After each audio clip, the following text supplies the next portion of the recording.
पुण्य सलीला मां नर्मदा और गौनी नदी के पवित्र संगम किनारे नवाबर तीर्थ स्थल से 10 किलोमीटर दूर तुरनाल गांव के पास 5 लड्डू के नाम से प्रसिद्ध यह स्थान, जहां भगवान परशुराम ने अपने माता पिता का तर्पण किया था, लोक भाषा में इसे 5 लड्डू के नाम से जानते हैं। बताया जाता है कि भगवान परशुराम ने अपने माता पिता की अकाल मृत्यु होने पर इसी स्थान पर पिंड दान किए थे। इस संबंध में संत श्री रामस्वरूप दास जी ब्रह्मचारी महाराज ने बताया कि स्कंद पुराण के अनुसार विष्णु भगवान के 24 अवतार में से एक थे परशुराम भगवान। उनके पिता जमदग्नि ऋषि को देवताओं ने एक कामधेनु गाय प्रदान की थी, जिसे प्राप्त करने के लिए राजा सहस्त्रबाहु ने तपस्यारत जमदग्नि ऋषि की तलवार से शीश कलम कर हत्या कर दी थी। उन्होंने कहा कि उत्तर दक्षिण क्षेत्र सदियों से ऋषियों मुनियों की तपोभूमि रही है। यहाँ जमदग्नि ऋषि का गुरुकुल भी रहा है, जहाँ ऋषियों को शिक्षा ग्रहण करते थे। वहीं यहाँ 5 शताब्दी पूर्व का रेणुका माँ का अति प्राचीन मंदिर भी उपेक्षित पड़ा हुआ है। इस संबंध में तुरनाल ग्राम के ग्रामीणों का कहना है कि यदि शासन प्रशासन द्वारा 5 लड्डू वाले से प्रसिद्ध क्षेत्र का जीर्णोद्धार कराने की पहल की जाए तो निश्चित ही यहाँ आकर तर्पण करने का फल भी सभी को प्राप्त होगा। भगवान परशुराम जी ने उनके पिताजी जमदग्नि जी के और माता रेणुका जी के जहाँ पे पिंड दान किए थे, जिसे 5 लड्डू के नाम से यहाँ के लोग जानते हैं। लेकिन वहाँ की स्थिति यह है कि वो धीरे धीरे वो स्थान लुप्त होता जा रहा है।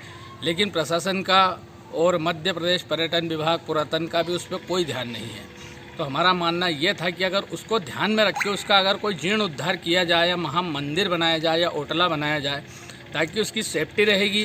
ये चाह रहे थे कि वहाँ पे एक सुंदर घाट हो और आने वाली जो नई पीढ़ी है उनको इसके बारे में मार्गदर्शन मिले कि किस प्रकार परशुराम जी ने अपने पिता के और माता के यहाँ पिंड दान किए थे और उसको करने से क्या फल की प्राप्ति होती है।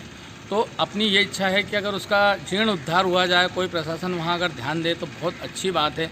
यहाँ का ऐसा महत्व बताते हैं कि जो गया जी में श्राद्ध करने का पुण्य प्राप्त होता है पिंड का, वो अपने माता पिता के अपने पूर्वजों के पिंड दान करने का पुण्य फल वो का वही यहीं पे जहाँ पे 5 लड्डू का स्थान है, जहाँ पे परशुराम जी ने उनके माता पिता के पिंड किए थे, वहीं पे अगर अपन भी अपने पितरों के पिंड करते हैं तो वही पुण्य ही प्राप्त होगा। आप जो यहाँ से आधा यहाँ से रेवा सागर है, आधा अमरकंटक है। यहाँ पर भगवान ब्रह्मा जी के जो प्रथम मानस पुत्र हुए जनक सनत सनातन सनत कुमार, उन्होंने तप करके सनातन यहाँ सिद्धनाथ भगवान स्थापना किया। यहीं पर जमदग्नि ऋषि ने तपस्या किया, यहाँ उनकी तपस्थली थी। यहीं पर भगवान परशुराम यहाँ निवास करते थे और यहीं पर माँ रेणुका का भी जब प्राचीन मंदिर विद्यमान है। यह जो माहेश्वरपुरी है, महेश्वर से यहाँ से कार्तवीर राजा शिकार खेलने आए। यहीं पर कार्तवीर राजा ने उनके गौ का काम्य हरण किया। यहीं से जाकर के परशुराम महाराज ने उनका वध किया। और यहाँ पर बाद में जब उनके पिता का वध किया राजा ने, उनके पुत्रों ने, तब वहाँ पर उन्होंने उनका वध करके अपने पिताजी को पिंडदान किया। वो क्षेत्र जो तुरनाल नाम से प्रसिद्ध है, 5 लड्डू भी कहते हैं, वो प्राचीन काल में उन्होंने 5 वो बनाए थे तर्पण, जो वो बनाए थे पिंडदान, वही कालांतर पाषाण के हो गए, उन्हीं को 5 लड्डू कहते हैं। उनका बड़ा आध्यात्मिक महत्व है, कर्मकांड का महत्व है, धार्मिक महत्व भी, पुराणों में वर्णन भी है। जो वहाँ पर अपने पुरखों का पितरों का तर्पण श्राद्ध करता है उसको अनंत अक्षय को लौकिक प्राप्ति होती है। जो फल गैर श्राद्ध से होता है वो तुरनाल 5 लड्डू में पितरों का तर्पण से होता है। इसलिए प्रशासन अगर ध्यान देगा, वो क्षेत्र विकसित हो और पुनः प्राचीन गौरव को प्राप्त करे, तो लोग बहुत दूर से आकर के सभी श्रद्धा से वहाँ तर्पण करें, तो अपनी प्राचीन परंपरा भी जीवित हो और वहाँ पर पुनः अपने पुरखों का अपने तर्पण करके उनको परमगति प्राप्त हो। हंडिया से बलवीर खत्री की रिपोर्ट।